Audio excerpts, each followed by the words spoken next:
Sunday పని అయిపోయాక అలా ఫోన్ పట్టుకొని కూర్చున్నాను. ఎందుకో తెలీదు, సడన్గా అమ్మ వాళ్ళు వస్తే బాగుండు అని అనిపించింది.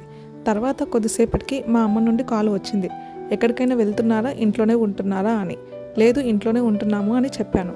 అంటే ఏం లేదు, తమ్ముడు ఇందాకే అక్క దగ్గరికి వెళ్దామా అని అడిగాడు, అందుకే వద్దాం అనుకుంటున్నాము అన్నారు. నేను అసలు చాలా షాక్ అయ్యాను. జస్ట్ ఇలా అనుకున్నాను, అక్కడ మా తమ్ముడికి కూడా ఎందుకలా అనిపించిందా అని. ఇంకా నేను వెంటనే లంచ్ చేసి నేను మా పాప షాపింగ్కి వెళ్ళి బట్టలు తీసుకొచ్చాము.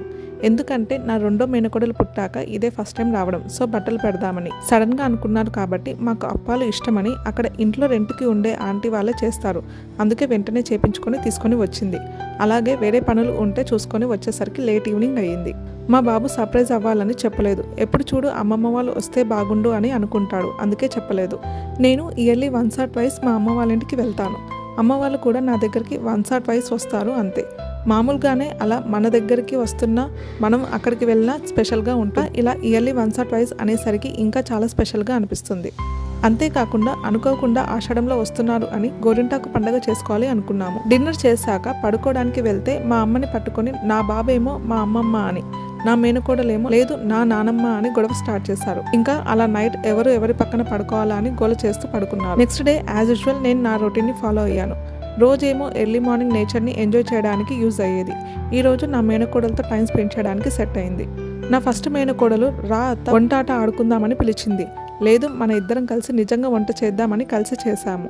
నేను అక్కడికి వెళ్తే ఇద్దరం కలిసి బొమ్మలతో ఆడుకుంటాము, అందుకే ఇక్కడ అలాగే ఆడుకుందామని పిలిచింది. ఇంకా లంచ్ చేసిన తర్వాత కొద్దిసేపు పిల్లలతో కొన్ని ఫొటోస్ దిగాను. నా ఫస్ట్ మేనకోడలు వచ్చినప్పుడు ఒక ఫోటో దిగాను, దాన్ని రీక్రియేట్ చేయాలి అనుకొని మళ్ళీ అలాంటి పిక్ ఒకటి దిగాను చిన్న పాపతో. అలాగే అందరం వైట్ అవుట్ఫిట్స్లో ఉన్నామని అంతకుముందు నా ఇద్దరు పిల్లలతో దిగినట్టు ఈసారి నా కోడలి పిల్లల్ని కూడా కలుపుకొని దిగాను. తర్వాత బయటికి వెళ్ళి గోరింటాకు తీసుకొచ్చాము. మా అమ్మ ఆకు తీసిపెట్టింది, నా మరదలు నేను మిగతా పనులు చేశాము. ఆ తర్వాత నేను రెడీ అయి బట్టలు పెట్టాను. ఇంకా అందరం కూర్చొని సింపుల్గా చిన్న సెలబ్రేషన్ లాగా గోరింటాకు పండగ చేసుకున్నాము. ఫస్ట్ అమ్మవారికి పెట్టి ఆ తర్వాత నా చిన్న మేనకోడలికి ఫస్ట్ టైం నేనే పెట్టాను. ఇంకా నెక్స్ట్ మా హస్బెండ్తో పెట్టించుకోవాలి అనుకున్నాను, కానీ ఆయనకు అలాంటివేమీ ఇష్టం ఉండదు. కానీ అడగగానే కాదనకుండా వచ్చాడు ఊరికే స్టిల్ ఇవ్వడానికి. నా ఫస్ట్ కోడలు పెట్టిన వెంటనే కడిగేయమని ఏడుస్తుంటే డైవర్ట్ చేయడానికి కొద్దిసేపు ఆడించాము.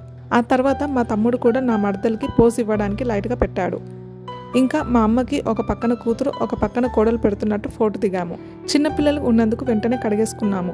ఆ తర్వాత డిన్నర్ చేసి రిటర్న్ అయ్యారు.